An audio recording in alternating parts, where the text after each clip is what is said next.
청소부인 줄 알았어요. 이런 데 들어오시면 곤란해요. 세라의 차가운 목소리가 호텔 로비에 울렸습니다. 수십 명의 시선이 일제히 저에게 쏠렸어요. 저는 도연이 어머니. 행사장은 관계자만 출입 가능한 곳이에요. 보안상 문제가 될 수도 있고요. 주변에서 수군거리는 소리가 들렸습니다. 저분이 누구세요? 청소부라고 했나? 어떻게 들어온 거죠? 얼굴이 화끈거렸어요. 아들 앞에서 이런 모습을 보이게 된 게 가장 참담했습니다. 그럼 이만 가보겠어요. 짧게 인사하고 돌아섰어요. 눈물이 고여왔지만 참았습니다. 하지만 그들은 몰랐어요. 제가 누구인지를요. 본격적인 이야기를 시작하기에 앞서 구독과 좋아요를 눌러주신다면 저희에게 너무나 큰 힘이 됩니다. 그럼 본격적으로 이야기를 시작하겠습니다. 안녕하세요. 저는 이정숙입니다. 올해 67이에요. 새벽 5시 알람이 울리기 전에 몸이 먼저 깨어납니다. 서울 구석진 골목의 작은 원룸에서 혼자 사는 지 벌써 3년째죠. 창밖으로 희미하게 밝아오는 하늘을 바라보며 침대에서 일어났어요. 무릎이 쑤시는 게 어제보다 심한 것 같습니다. 관절염이 점점 나빠지고 있어요. 오늘도 힘내자. 거울 앞에서 혼잣말을 하며 세수를 했어요. 주름이 깊어진 얼굴과 하얗게 센 머리카락이 보입니다. 언제부터인가 저 자신이 낯설어졌어요. 예전엔 분명 다른 모습이었는데 말이죠. 부엌에서 라면 하나를 끓였습니다. 계란 하나 톡 깨뜨려 넣고요. 이게 제 아침 식사예요. 텔레비전을 켜니 모닝뉴스가 나오고 있었어요. 하늘바이오, 신약 개발 성공으로 주가 급등세를 보이고 있습니다. 뉴스 앵커의 목소리가 들려왔어요. 하늘바이오. 참 오랜만에 듣는 이름이네요. 리모컨을 눌러 채널을 돌렸습니다. 6시 반 집을 나섰어요. 회색 트레이닝복에 낡은 운동화, 어깨에는 천가방을 메고요. 사람들이 보기엔 그냥 평범한 청소부 아줌마겠죠. 지하철역까지 걸어가며 문득 생각에 잠겼습니다. 아들 도연이가 마지막으로 전화한 게 언제였을까요? 벌써 2달은 넘은 것 같은데요.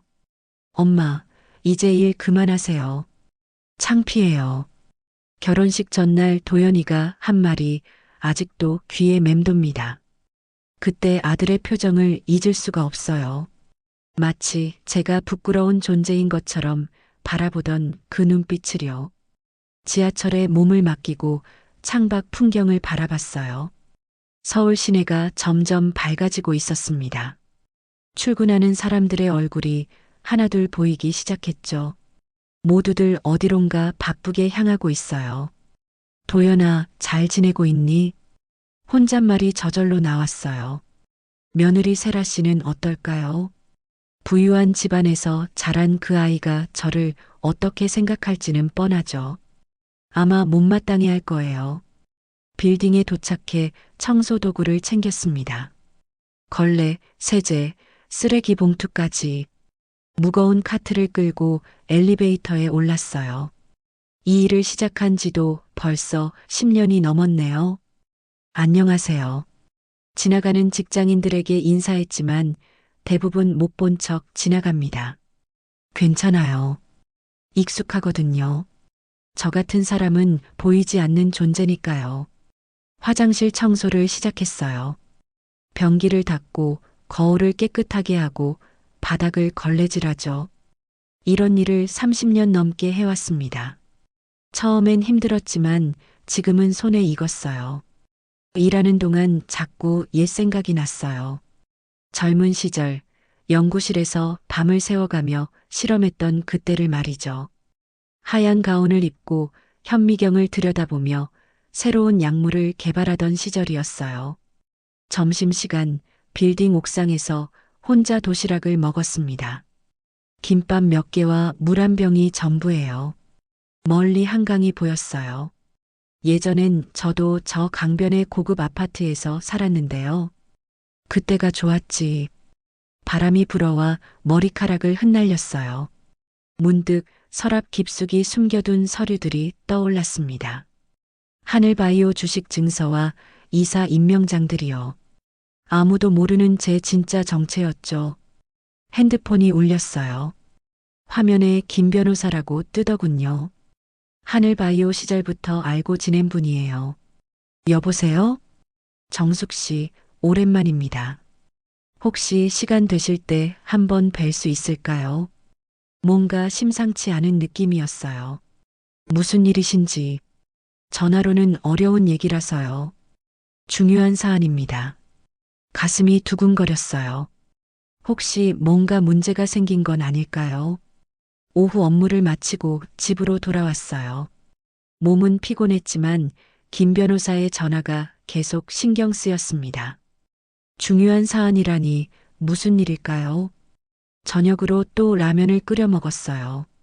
텔레비전을 켜니 또다시 하늘바이오 뉴스가 나왔습니다.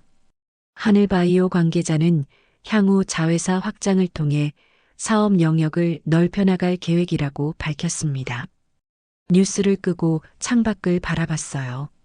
어둠이 내리고 있었습니다. 네온 사인들이 하나둘 켜지기 시작했죠. 문득 서랍에서 낡은 사진 한 장을 꺼냈어요. 하늘바이오 창립 당시 찍은 사진입니다. 젊은 제 모습이 있었어요. 그때는 미래가 밝기만 했는데요. 도연아, 엄마가 누군지 정말 모르니. 사진을 가슴에 꼭 안고 한숨을 내쉬었어요. 아들이 부끄러워하는 이 모습이 전부가 아닌데 말이죠. 하지만 언제까지 숨겨야 할까요? 서랍 깊숙한 곳에서 또 다른 서류를 꺼냈어요. 하늘바이오 지분 증서였습니다. 15%. 작지 않은 지분이죠. 하지만 아무도 모르는 비밀이에요. 남편이 세상을 떠나기 전 마지막으로 한 말이 떠올랐어요. 정수가 도연이에게 내 정체를 말하지 마라. 아이가 진심으로 어머니를 사랑할 줄 알 때까지 기다려라. 그 약속을 30년째 지키고 있어요. 하지만 언제까지 기다려야 할까요? 밤이 깊어갔습니다. 내일도 새벽 5시에 일어나야 해요. 같은 일상의 반복이죠. 하지만 뭔가 달라질 것 같은 예감이 들어요. 김 변호사의 전화가 그 시작일지도 모르겠습니다. 창밖으로 마지막 불빛들이 하나둘 꺼져가고 있었어요. 서울의 밤이 깊어가고 있었습니다.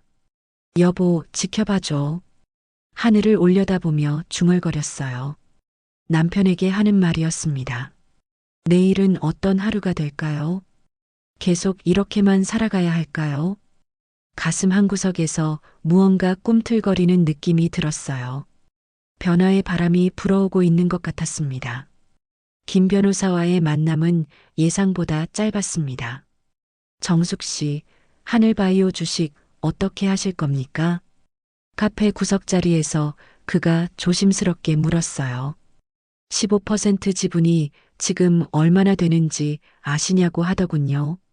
아직 생각해 볼 시간이 필요해요. 그렇게 답했습니다. 사실 팔 생각은 없었거든요. 그 회사는 제 젊은 시절 전부였으니까요. 며칠 후 우연히 아들 도연이의 회사 소식을 들었습니다. 동네 슈퍼에서 장을 보다가 옆 아줌마들 대화가 귀에 들어왔어요. 박 과장 아들 회사가 하늘바이오 자회사래요. 세라 씨 아버지가 큰 투자를 했다던데? 순간 가슴이 뛰었습니다. 도연이가 하늘바이오와 연결되다니 운명이라고 생각했어요. 그날 밤 인터넷을 검색해 봤습니다. 도연이 회사 홈페이지에 들어가니 행사 안내가 있었어요. 신제품 발표회가 이번 주 금요일에 열린다고 하더군요. 한번 가볼까? 혼잣말이 나왔습니다. 아들 얼굴이 보고 싶었거든요. 멀리서라도 잘 지내는 모습을 확인하고 싶었어요. 금요일 오후 평소보다 일찍 청소 일을 마쳤습니다. 화장실에서 옷을 갈아입었어요. 그나마 괜찮은 검은색 정장이었죠. 거울을 보니 청소부 아줌마보다는 조금 나아 보였습니다. 강남구 한 호텔 컨벤션 센터가 행사장이었어요. 입구에서 망설였습니다. 정말 들어가도 될까 싶어서요. 실례합니다. 행사 참관 가능한가요? 리셉션 직원에게 물어봤어요. 죄송하지만 초청받은 분들만 입장 가능합니다. 예상했던 답이었죠. 그래도 포기할 수 없었어요. 로비 한쪽에 앉아서 기다렸습니다. 혹시 도연이가 나올지도 모르잖아요. 정장 입은 사람들이 오가는 모습을 바라보며 시간을 보냈어요. 1시간쯤 지났을까요? 익숙한 목소리가 들렸습니다. 여기서 사진 한 장 찍을게요. 도연이었어요. 행사복을 입고 동료들과 함께 로비로 나왔습니다. 3년 만에 보는 아들의 모습이었죠. 많이 성숙해 보였어요. 얼굴도 좀 살이 올랐고요. 잘 지내고 있는 것 같아 마음이 놓였습니다. 그때 세라가 나타났어요. 하얀 드레스를 입고 우아하게 걸어오더군요. 역시 부잣집 딸답게 품격이 달랐습니다. 저도 모르게 자리에서 일어섰어요. 가까이 가서 인사라도 하고 싶었거든요. 도연아? 작은 목소리로 불렀지만 들리지 않았나 봐요. 조금 더 가까이 다가갔습니다. 그런데 세라가 저를 봤어요. 순간 그녀의 표정이 굳어졌습니다. 어머, 여기서 뭘 하세요? 차갑고 날카로운 목소리였어요. 주변 사람들이 일제히 저를 바라봤습니다. 저는 도연이 어머니. 말을 끝내기도 전에 세라가 다시 입을 열었어요. 청소부인 줄 알았어요. 이런데 들어오시면 곤란해요. 순간 주변이 조용해졌습니다. 모든 시선이 저에게 집중됐어요. 얼굴이 화끈거렸습니다. 도연이가 뒤늦게 상황을 파악했나 봐요. 당황한 표정으로 저를 봤죠. 엄마, 어떻게 여기에? 아들의 목소리도 반갑지 않았어요. 오히려 부담스러워하는 것 같았습니다. 죄송해요. 그냥 도연이 얼굴만 보고 싶어서 작은 목소리로 말했지만 세라는 고개를 저었어요. 행사장은 관계자만 출입 가능한 곳이에요. 보안상 문제가 될 수도 있고요. 냉정한 어조였습니다. 마치 저를 잠재적 위험 인물 취급하는 것 같았어요. 주변에서 수군거리는 소리가 들렸습니다. 저분이 누구세요? 청소부라고 했나? 어떻게 들어온 거죠? 모든 게 수치스러웠어요. 특히 아들 앞에서 이런 모습을 보이게 된 게 가장 참담했습니다. 그럼 이만 가보겠어요. 짧게 인사하고 돌아섰습니다. 뒤에서 도연이가 뭔가 말하려는 것 같았지만 듣고 싶지 않았어요. 로비를 빠져나와 엘리베이터를 탔습니다. 거울에 비친 제 모습이 초라해 보였어요. 정말 그냥 청소부 아줌마 같았죠. 호텔을 나와 거리를 걸었습니다. 강남대로의 화려한 네온사인들이 눈에 들어왔어요. 모든 게 저와는 다른 세상 같았습니다. 지하철역으로 향하는 발걸음이 무거웠어요. 사람들 시선이 신경 쓰였습니다. 정말 제가 그들 말처럼 어울리지 않는 사람일까요? 전철 안에서 창밖을 바라봤습니다. 어둠 속으로 스쳐 지나가는 풍경들이 흐릿했어요. 눈물이 고여서 그런 건지도 모르겠네요. 집에 도착해 현관문을 열었습니다. 어둡고 쓸쓸한 원룸이 저를 맞았어요. 전등을 켜고 소파에 주저앉았습니다. 청소부인 줄 알았어요. 세라의 말이 계속 머릿속에 맴돌았어요. 그 차갑고 경멸하는 눈빛도요. 화장실 거울을 봤습니다. 주름진 얼굴, 센 머리카락, 거친 손. 정말 그냥 청소부처럼 보이는 게 맞나요? 서랍에서 오래된 명함을 꺼냈어요. 하늘바이오 공동 창립자 이정숙. 박사 학위도 있고 특허도 여러 개 냈었죠. 내가 누군지 정말 모르는구나. 혼잣말이 나왔습니다. 목소리가 떨렸어요. 핸드폰을 들고 김 변호사 번호를 찾았습니다. 그러다가 멈췄어요. 아직 뭔가 확신이 서지 않았거든요. 창밖을 바라봤습니다. 멀리 한강이 보였어요. 예전에 살던 아파트 쪽 방향이었죠. 그날 밤 잠이 오지 않았습니다. 계속 오늘 일이 떠올랐어요.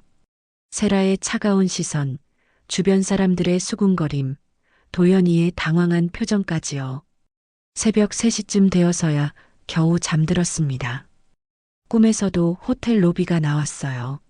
하지만 이번엔 제가 다른 모습이었죠. 알람이 울렸을 때 눈빛이 달라져 있었습니다. 어제와는 분명히 다른 무언가가 제 안에서 깨어나고 있었어요. 그날 이후로 일주일이 지났습니다. 평소처럼 청소 일을 하며 지냈지만 마음은 편하지 않았어요. 점심시간에 핸드폰이 울렸습니다. 도연이었어요. 엄마, 오늘 시간 되세요? 오랜만에 듣는 아들 목소리였죠. 반가웠지만 왠지 무거운 느낌이 들었어요. 그럼 언제든지 괜찮아. 강남의 한 카페에서 만났습니다. 도연이가 먼저 와서 기다리고 있었어요. 얼굴이 많이 굳어 보였죠. 엄마 앉으세요. 어색한 인사를 나눈 후 커피를 시켰습니다. 한참 동안 말이 없었어요. 엄마, 저번 일은 정말 죄송했어요. 도연이가 먼저 입을 열었습니다. 괜찮다. 엄마가 갑자기 나타나서 놀랐을 거야. 그게 아니라 말을 머뭇거리더니 한숨을 내쉬었어요. 세라가 말하는데 엄마 때문에 회사에서 이상한 소문이 돈다고 해요. 가슴이 철렁했습니다. 무슨 소문? 청소부 어머니를 둔 과장이라고. 동료들이 수군거린다는 거예요. 도연이의 목소리가 점점 작아졌어요. 그래서 세라가 그러는데 엄마가 서울에 계시면 계속 이런 일이 생길 거라고. 더 이상 말하지 않아도 알 수 있었어요. 무슨 말을 하려는지 말이죠. 시골로 가라는 얘기니? 직접적으로 물었습니다. 도연이가 고개를 들지 못했어요. 꼭 그런 건 아니고 좀 더 조용한 곳에서 편히 지내시는 게 어떨까 해서요. 편히 지내라고? 제 목소리가 조금 높아졌습니다. 엄마, 제발 이해해 주세요. 세라도 스트레스 받고 있고 저도 회사에서 입지가 좁아지고 있어요. 도연이의 표정이 간절했어요. 하지만 그 간절함이 저를 위한 게 아니라는 걸 알 수 있었죠. 그럼 엄마는 어디로 가란 말이야? 세라, 아버지가 충청도에 빈집이 하나 있다고 해요. 거기서 지내시면 더 들을 필요가 없었어요. 결국 쫓아내겠다는 얘기였으니까요. 알겠다. 짧게 답했습니다. 더 이상 이 자리에 있고 싶지 않았어요. 엄마, 집에 가서 생각해 볼게. 자리에서 일어났습니다. 뒤에서 도연이가 뭔가 말하려 했지만 듣지 않았어요. 집으로 돌아와 소파에 앉았습니다. 머릿속이 복잡했어요. 정말 제가 아들에게 짐이 되는 존재일까요? 그날 밤 세라에게서 문자가 왔습니다. 어머님, 충청도 집 전화번호 보내드려요. 언제든 연락하세요. 참 친절한 문자였어요. 하지만 그 속에 담긴 의미는 분명했죠. 며칠 후 또 다른 전화가 왔습니다. 정숙 씨, 혹시 이사 계획 있으세요? 부동산 중개업소였어요. 누가 제 정보를 준 건지 뻔했죠. 결국 짐을 쌌습니다. 살림살이가 많지 않아서 이삿짐도 간단했어요. 서울 외곽의 반지하 원룸으로 이사했습니다. 새로운 집은 어둡고 습했어요. 창문으로 보이는 건 지나가는 사람들의 발목뿐이었죠. 이게 내 신세구나. 혼잣말이 나왔습니다. 청소일도 그만뒀어요. 더 이상 서울 시내로 나갈 이유가 없었거든요. 근처 마트에서 아르바이트를 구했습니다. 안녕하세요. 일자리 구하고 있는데요. 나이가 어떻게 되세요? 67입니다. 아, 그럼 청소나 정리 일 정도만 가능할 것 같은데요. 또다시 청소 일이었어요. 운명인가 봅니다. 일주일 후 첫 출근을 했어요. 새벽 6시부터 밤 9시까지 일했습니다. 몸은 힘들었지만 그래도 생각할 시간이 없어서 좋았어요. 어느 날 저녁 마트에서 일을 마치고 집으로 돌아가는 길이었어요. 버스 정류장에서 기다리는데 익숙한 차가 지나갔습니다. 도연이의 차였어요. 조수석에는 세라가 앉아 있었죠. 둘 다 웃으며 무언가 이야기하고 있었어요. 행복해 보였습니다. 저 없이도 잘 지내고 있는 것 같았어요. 저들에게 난 정말 필요 없는 사람이었나? 버스 안에서 창밖을 바라보며 생각했어요. 집에 도착해 반지하 방에 들어섰습니다. 형광등을 켜니 초라한 현실이 그대로 드러났어요. 냉장고에서 우유 하나를 꺼내 마셨습니다. 유통기한이 하루 지났지만 아까워서 버릴 수 없었어요. 텔레비전을 켰습니다. 뉴스에서 또 하늘바이오 이야기가 나왔어요. 하늘바이오, 신약 특허로 매출 급증. 문득 오래된 기억이 떠올랐습니다. 그 회사를 함께 만들었던 시절 말이에요. 서랍에서 낡은 서류 봉투를 꺼냈습니다. 하늘바이오 관련 서류들이었죠. 주식 증서, 이사회 참석 통지서들이 들어 있었어요. 그 중에 눈에 띄는 서류가 하나 있었습니다. 이사회 명단이었어요. 제 이름이 여전히 적혀 있었죠. 이정숙 이사. 작은 글씨로 적힌 제 이름을 보니 기분이 묘했어요. 핸드폰을 들고 김 변호사에게 전화했습니다. 변호사님, 궁금한 게 있어서요. 네, 말씀하세요. 제가 아직 하늘바이오 이사로 등록되어 있나요? 당연히 되어 있죠. 지분을 보유하고 계시니까요. 그럼 이사회 참석도 가능한 건가요? 물론입니다. 언제든지 참석 요청하시면 됩니다. 전화를 끊고 한참 생각에 잠겼어요. 이사회 명단을 다시 봤습니다. 제 이름 밑에는 다른 이사들 이름이 적혀 있었어요. 그 중에 윤 회장이라는 이름이 보였습니다. 윤 회장? 혹시 세라 아버지? 갑자기 모든 게 연결되는 느낌이었어요. 창밖을 바라봤습니다. 어둠 속에서 가로등만 외롭게 빛나고 있었어요. 반지하 원룸에 혼자 앉아 있는 제 모습이 참 초라했습니다. 하지만 뭔가 다른 가능성이 보이기 시작했어요. 내가 정말 쓸모없는 사람일까? 거울을 봤습니다. 주름진 얼굴이지만 눈빛은 예전과 달랐어요. 밤이 깊어갔습니다. 하지만 잠이 오지 않았어요. 머릿속에 여러 생각들이 돌고 있었거든요. 하늘바이오 이사 이정숙. 그 이름이 아직 살아있다는 사실이 새삼 놀라웠어요. 서류를 다시 정리하며 혼잣말했습니다. 이제 정말 시작인가? 반지하로 이사한 지 2달이 지났습니다. 마트에서의 일도 익숙해졌어요. 하루하루가 그냥 지나갔죠. 어느 날 도연이에게 문자가 왔습니다. 엄마, 잘 지내세요? 짧은 안부 인사였어요. 답장을 어떻게 해야 할지 망설이다가 간단히 답했습니다. 응, 잘 지내고 있어. 그 뒤로 연락이 끊어졌어요. 한 달 후, 우연히 동네 카페에서 세라의 친구들을 봤습니다.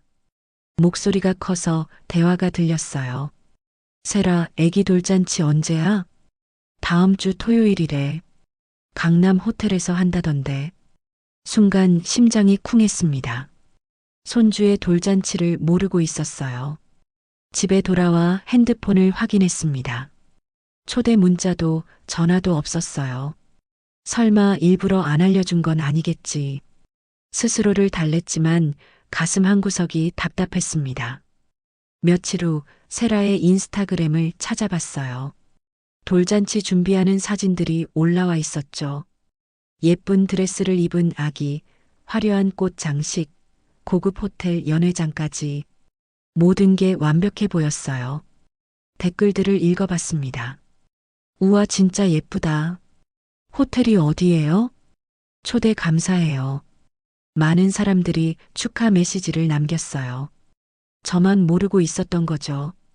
돌잔치 당일 마트에서 일하며 시간을 보냈습니다. 자꾸 시계를 보게 되었어요. 지금쯤 잔치가 시작됐을 거라는 생각이에요.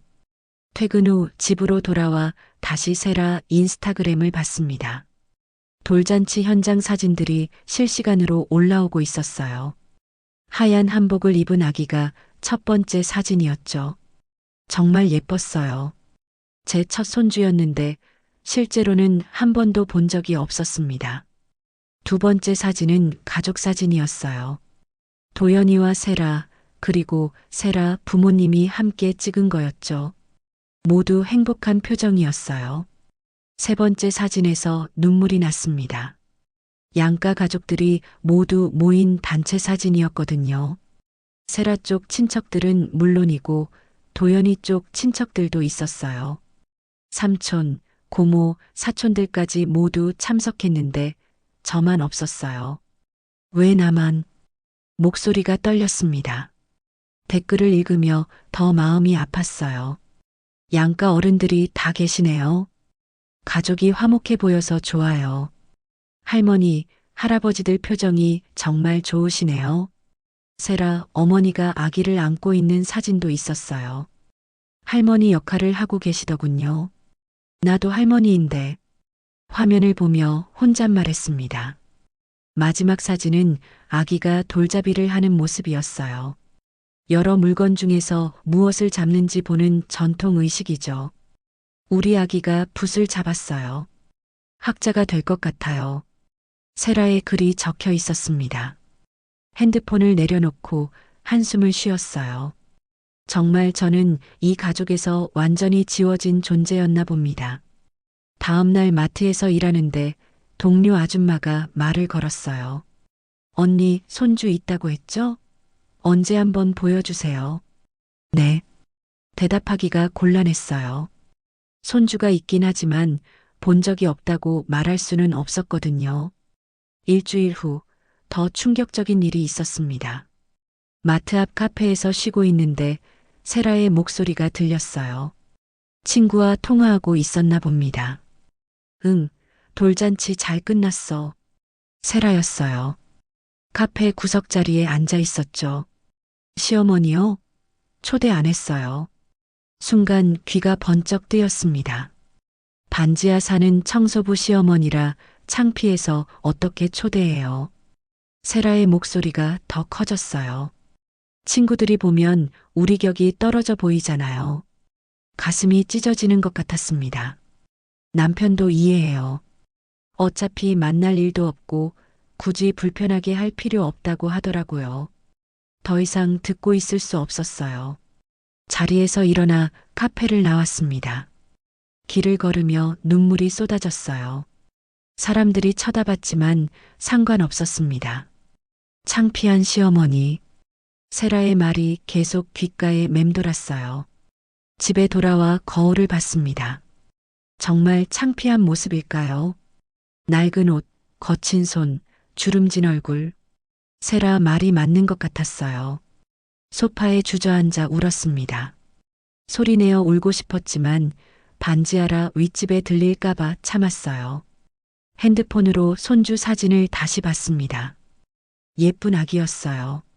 제 피가 흐르는 첫 손주인데 안아볼 수도 없는 거죠. 내가 정말 이렇게 살아야 하나. 목소리가 쉬어 있었어요. 그날 밤 잠이 오지 않았습니다. 계속 세라의 말이 떠올랐어요. 반지하 사는 청소부 시어머니. 새벽 3시쯤 침대에서 일어났습니다. 부엌으로 가서 물을 마시며 창밖을 봤어요. 어둠 속에서 가로등만 외롭게 빛나고 있었습니다. 이제 정말 끝인가? 혼잣말이 나왔어요. 서랍에서 하늘바이오 서류를 꺼냈습니다. 이사 명단을 다시 봤어요. 제 이름이 또렷하게 적혀 있었죠. 이정숙, 이사, 지분 15%. 문득 생각이 바뀌었습니다. 창피한 청소부라고? 목소리에 힘이 들어갔어요. 거울을 다시 봤습니다. 이번엔 다른 게 보였어요.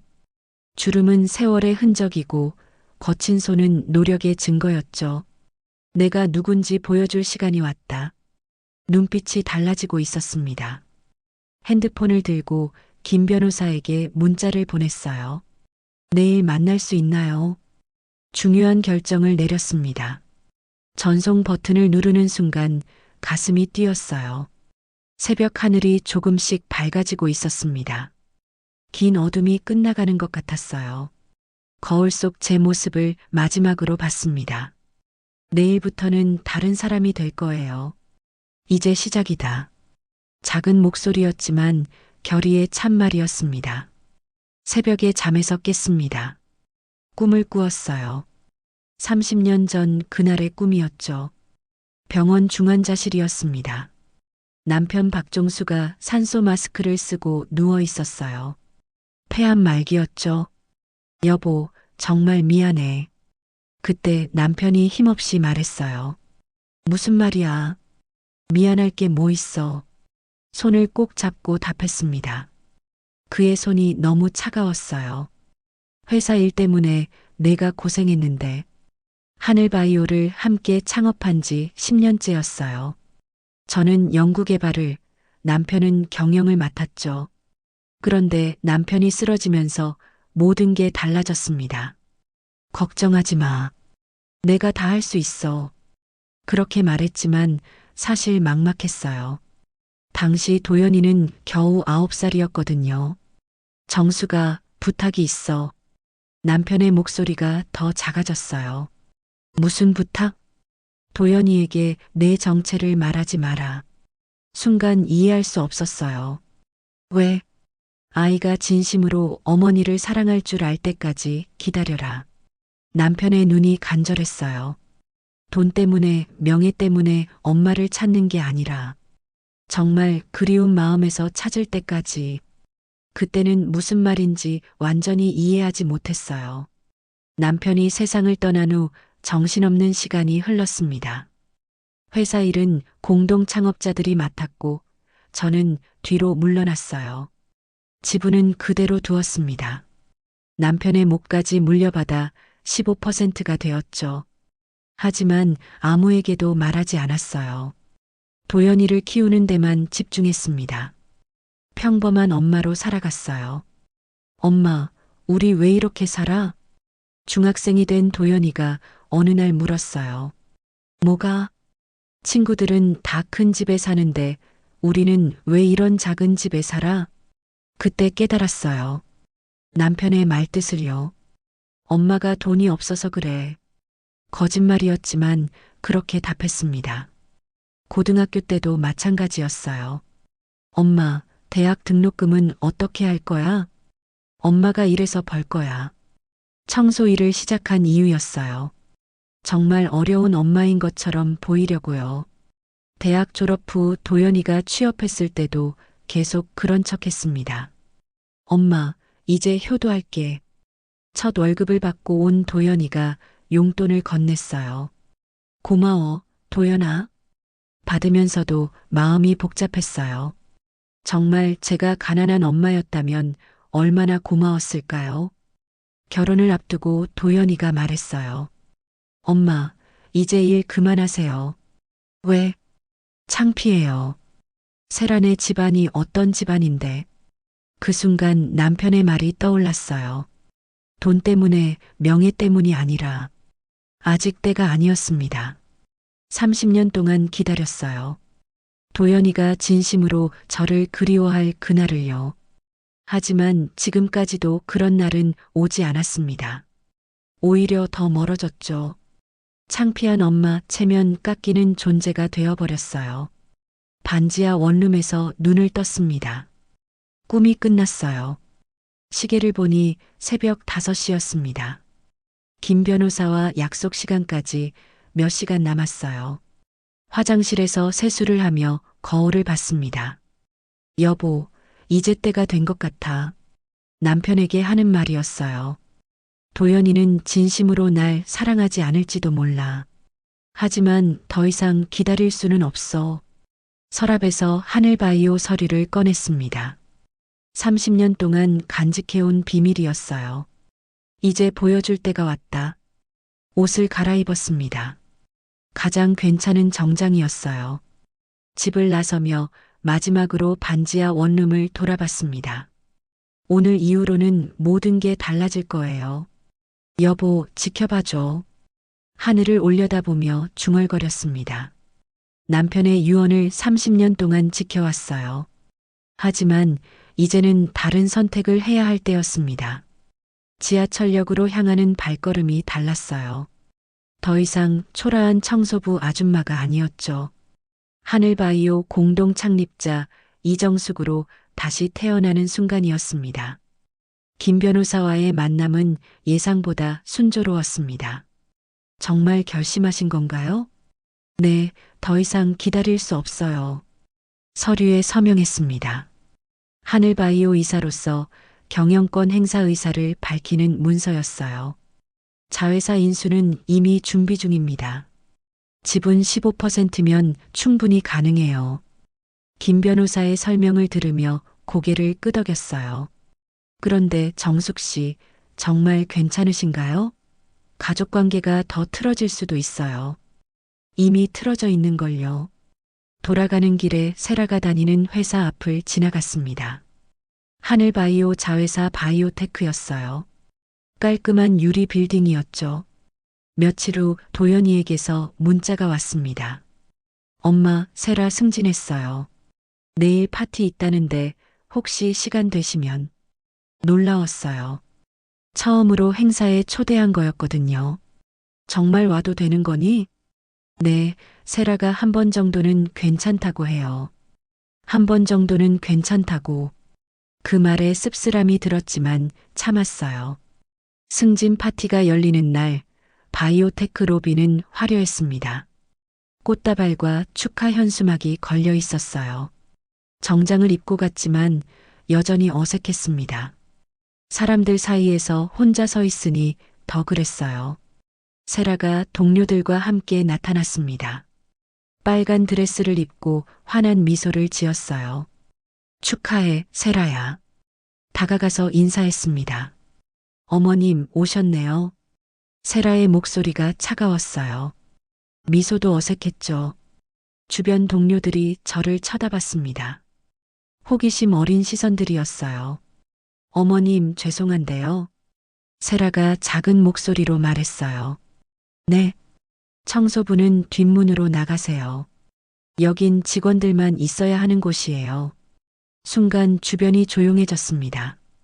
사람들이 우리 쪽을 바라봤어요. 세라야, 나는. 어머님, 제발 눈치 좀 보세요. 오늘 중요한 날이라고요. 세라의 목소리가 점점 커졌어요.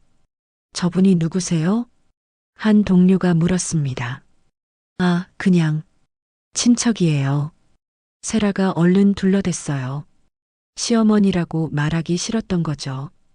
가슴이 찢어지는 것 같았습니다. 하지만 아무 말 하지 않았어요. 그럼 이만 가볼게. 짧게 인사하고 돌아섰습니다. 뒤에서 세라가 동료들에게 뭔가 설명하는 소리가 들렸어요. 죄송해요. 좀 어려운 분이라서. 로비를 나오며 주먹을 꽉 쥐었습니다. 이제 정말 끝이라고 생각했어요. 다음 날 아침 핸드폰 알람이 계속 울렸습니다. 뉴스 알림이었어요. 하늘바이오, 자회사 바이오테크 정격 인수. 기사를 읽으며 미소가 나왔어요. 김 변호사가 일을 빠르게 처리했네요. 새로운 경영진 투입. 이정숙 회장 복귀. 제 이름이 헤드라인에 나와 있었습니다.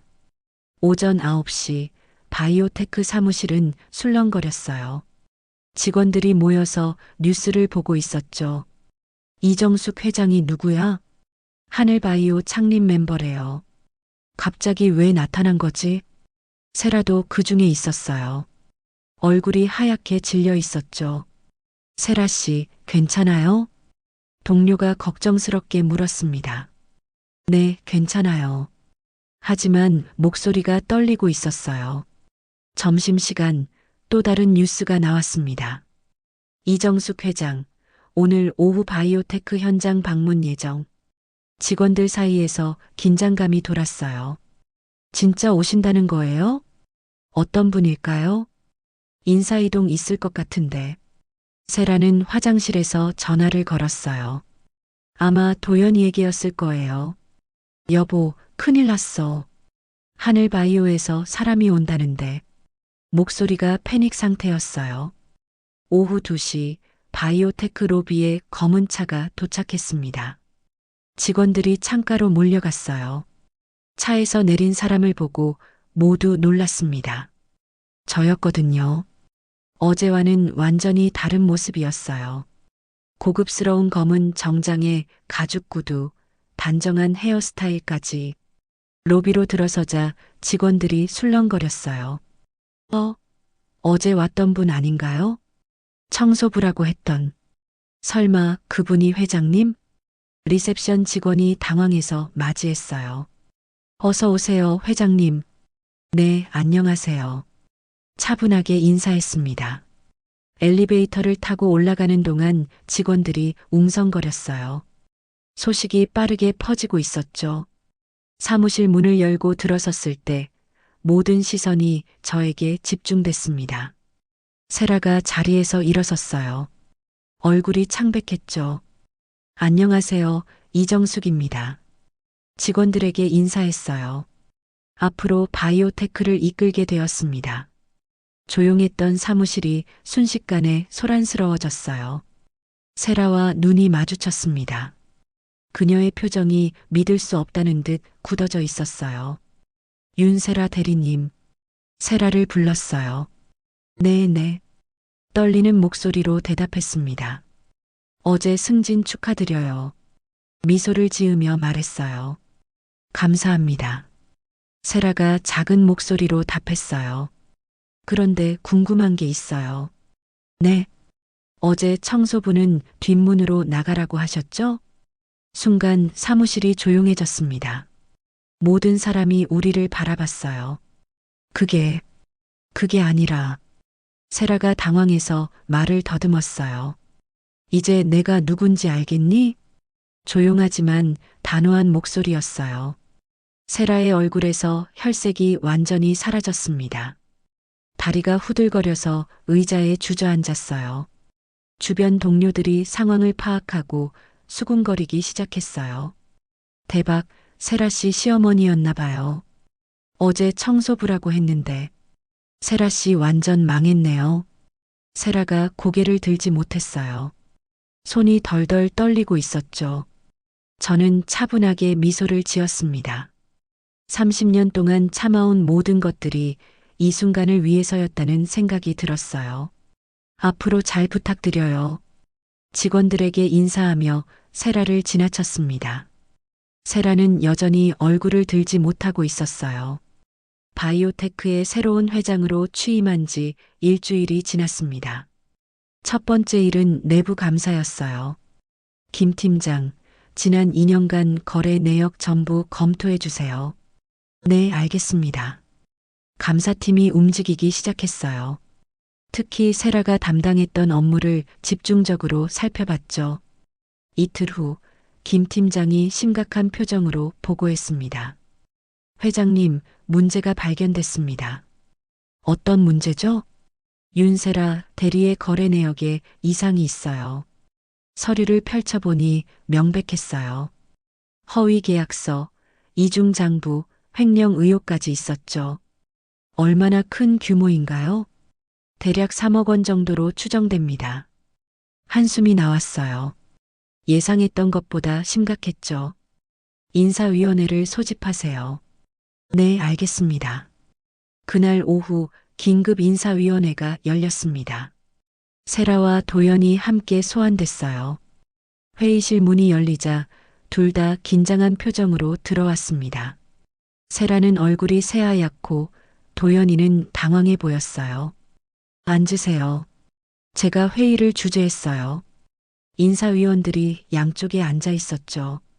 윤세라 대리님, 지난 2년간의 업무에 대해 질문하겠습니다. 세라가 고개를 숙였어요. 이 계약서들을 보세요. 서류를 앞에 놓았습니다. 세라의 손이 떨렸어요. 이 거래들은 모두 실제로 이루어진 건가요? 그게 말을 제대로 하지 못했어요. 답변해 주세요. 일부는 형식적인 거래였습니다. 결국 인정했어요. 형식적인 거래라니요? 회사 실적을 위해서 더 이상 변명할 수 없었나 봅니다. 도연이가 옆에서 초조해했어요. 엄마, 이게 무슨 일이에요? 도연 씨도 일부 거래에 관여했네요. 도연이에게 다른 서류를 보여줬어요. 저는 몰랐어요. 세라가 처리한다고 해서, 몰랐다고 해서 책임이 없어지는 건 아닙니다. 인사위원장이 말했어요. 특히 부부가 함께 근무하면서 내부 거래를 한 것은 심각한 문제입니다. 세라가 눈물을 흘리기 시작했어요. 죄송합니다. 정말 죄송해요. 하지만 이미 늦었어요. 윤세라 대리는 즉시 해고 처분합니다. 인사위원장의 선언이 떨어졌어요. 박도연 과장은 연관성을 고려하여 사직 처리합니다. 도연이의 얼굴이 하얗게 변했어요. 엄마, 이럴 수는 없어요. 도연이가 저에게 매달렸어요. 왜 이럴 수 없나요? 저희가 가족인데, 가족이라서 봐달라는 거예요? 제 목소리가 차가워졌어요. 그럼 그동안 저를 가족으로 대했나요? 도연이가 할 말을 찾지 못했어요. 청소부 시어머니라고 창피해했잖아요. 세라를 바라봤어요. 반지하 사는 시어머니라고 무시했고요. 세라가 고개를 들지 못했어요. 돌잔치에도 초대하지 않았죠. 그건 이유가 있었다고요? 창피해서였죠? 더 이상 변명할 여지가 없었어요. 사람을 외모로 판단하면 인생이 무너지는 법이야. 조용하지만 단호하게 말했어요. 특히 가족을 무시하면 더욱 그렇지. 세라가 소리내어 울기 시작했어요. 어머님, 정말 죄송해요. 제가 잘못했어요. 이제 와서 사과해봤자 달라질 게 있나요? 도연이도 눈물을 흘렸어요. 엄마, 저희가 잘못했어요. 다시 기회를 주세요. 기회는 이미 많이 줬어요. 회의실이 조용해졌어요.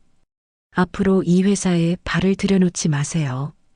최종 통보였어요. 세라와 도연이는 그날로 짐을 쌌어요. 동료들이 지켜보는 가운데 초라하게 회사를 떠났죠. 저는 회장실에서 그 모습을 내려다봤어요. 복잡한 심정이었죠. 김 팀장이 들어왔어요. 회장님, 언론에서 연락이 왔습니다. 무슨 일로요? 하늘바이오 창립자 복귀 소식 때문에 인터뷰 요청이 많아요. 거절하세요. 아직 할 말이 없어요. 그날 저녁 집으로 돌아왔어요. 더 이상 반지하가 아니었죠. 강남의 고급 아파트였어요. 도연이에게서 문자가 왔어요.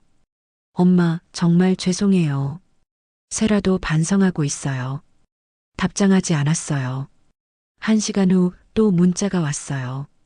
손주라도 한번 보여드릴게요. 아이는 할머니가 필요해요. 이번에도 답장하지 않았어요.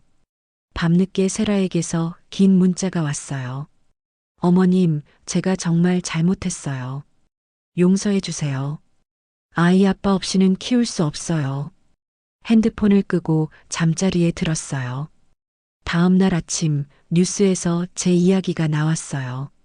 숨은 재벌 이정숙 회장, 30년 만에 화려한 복귀.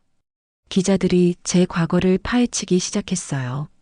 청소부로 위장하며 가족의 진심을 시험했다.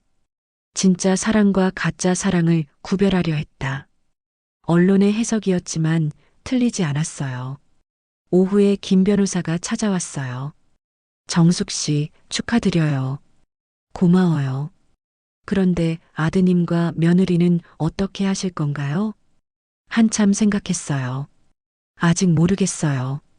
가족이니까 다시 기회를 주실 수도. 가족이라는 게 그렇게 쉬운 건가요? 창밖을 바라봤어요. 서울 시내가 한눈에 들어왔죠. 30년을 기다렸는데 결국 이런 식으로 끝나네요. 씁쓸한 마음이었어요. 진짜 사랑은 받지 못했지만 적어도 존중은 되찾았어요. 그것만으로도 충분했을지도 모르겠어요. 저녁에 혼자 식사하며 생각했어요. 앞으로 어떻게 살아야 할지 말이에요. 복수는 끝났지만 마음이 편하지는 않았어요. 가족을 잃은 것 같은 기분이었거든요. 하지만 후회하지는 않았어요. 더 이상 무시당하며 살 수는 없었으니까요. 창밖으로 한강이 보였어요. 예전에 살던 곳과 같은 풍경이었죠. 이제 진짜 시작이구나. 혼잣말이 나왔어요. 새로운 삶이 기다리고 있었어요. 복수를 마친 지 6개월이 지났습니다. 제 삶은 완전히 달라졌어요. 하늘바이오 지분 15%를 모두 매각했습니다. 그 돈으로 하늘복지재단을 설립했어요. 정숙 씨, 정말 전 재산을 기부하시는 건가요? 김 변호사가 놀라며 물었어요. 네, 혼자 쓰기엔 너무 많아요. 서류에 마지막 서명을 했습니다. 재단의 첫 번째 사업은 노인 일자리 창출이었어요. 홍대 골목에 작은 카페를 열었죠. 할머니의 정원이라는 이름을 지었어요. 60대 이상 어르신들이 직원으로 일하는 곳이었습니다. 바리스타부터 요리사까지 모두 시니어 분들이었어요. 어서 오세요. 밝은 목소리로 손님을 맞는 어르신들 모습이 보기 좋았어요. 카페 한쪽에는 작은 놀이방도 만들었습니다. 아이를 위한 공간이었어요. 손주 승연이를 데려왔거든요. 법원에서 양육권을 인정해줬어요. 도연이와 세라의 경제적 어려움 때문이었죠. 할머니, 이게 뭐예요? 승연이가 카페 안을 신기하게 둘러봤어요. 할머니가 일하는 곳이야. 할머니도 일해요? 그럼 할머니도 일하지. 승연이와 함께하는 시간이 행복했어요. 정말 오랜만에 느끼는 감정이었죠. 어느 날 도연이가 카페를 찾아왔습니다. 초라한 모습이었어요. 엄마, 앉아. 커피 한 잔을 가져다 줬어요. 승연이는 잘 지내고 있어요? 잘 지내고 있어. 저희가 잘못했어요. 도연이의 목소리가 떨렸어요. 알고 있어. 용서해 주세요. 한참 침묵이 흘렀어요. 용서는 이미 했어. 다만 다시 예전처럼 돌아갈 수는 없지. 도연이가 고개를 숙였어요. 승연이는 가끔 보러 와도 돼. 정말요? 아이에게는 아빠가 필요하니까.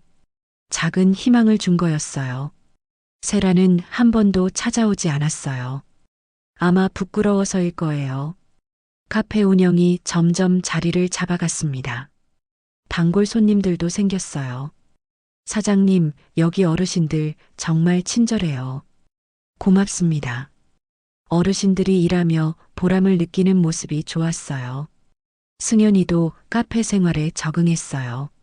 할머니, 할아버지들이 다들 예뻐해 주셔서 밝게 자라고 있었죠. 승연아, 할머니랑 같이 살아서 행복하니? 네, 할머니가 제일 좋아요. 그 말을 들을 때마다 마음이 따뜻해졌어요. 어느 날 저녁, 승연이와 함께 한강을 산책했습니다. 할머니, 엄마 아빠는 언제 와요? 언제 올까? 할머니가 더 좋아요. 순수한 아이의 말이었어요. 왜? 할머니는 저한테 화내지 않아요. 그리고 같이 놀아줘요. 가슴이 찡했어요. 집으로 돌아와 승연이를 재웠습니다. 잠든 아이의 얼굴을 보며 생각했어요. 30년 전 남편의 유언이 떠올랐어요. 진심으로 어머니를 사랑할 줄 알 때까지. 도연이는 결국 그런 마음을 갖지 못했어요. 하지만 손주는 달랐죠. 승연이는 제가 누구인지 모른 채로도 저를 사랑해줬어요. 조건 없는 순수한 사랑이었죠. 다음 날 카페에서 일하며 깨달았어요. 진짜 가족은 혈연이 아니라 마음으로 만들어지는 거라는 걸요. 어르신들도 승연이도 단골 손님들도 모두 제 새로운 가족이었어요. 저녁에 승연이와 함께 저녁을 먹었습니다. 할머니, 내일도 카페 갈 거예요? 그럼 같이 가자. 좋아요. 밝게 웃는 승연이를 보며 미소 지었어요. 창밖으로 노을이 지고 있었어요. 하루가 끝나가는 시간이었죠. 돌이켜보니 참 많은 일이 있었어요. 모욕도 당했고 절망도 했죠.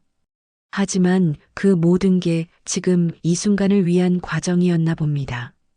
피보다 중요한 건 마음이었어요. 가족이란 함께 웃을 수 있는 사람의 이름이었으니까요. 승현이가 제 손을 꼭 잡았어요. 할머니 사랑해요. 나도 사랑해. 그 작은 손의 온기가 세상에서 가장 따뜻했어요. 새로운 가족과 함께 만들어가는 새로운 이야기가 시작되고 있었어요. 그럼 오늘 이야기는 여기까지입니다. 영상을 시청해주신 모든 분들 고맙습니다. 저는 AI 나레이션 박정현이었습니다. 구독과 좋아요 부탁드립니다. 감사합니다.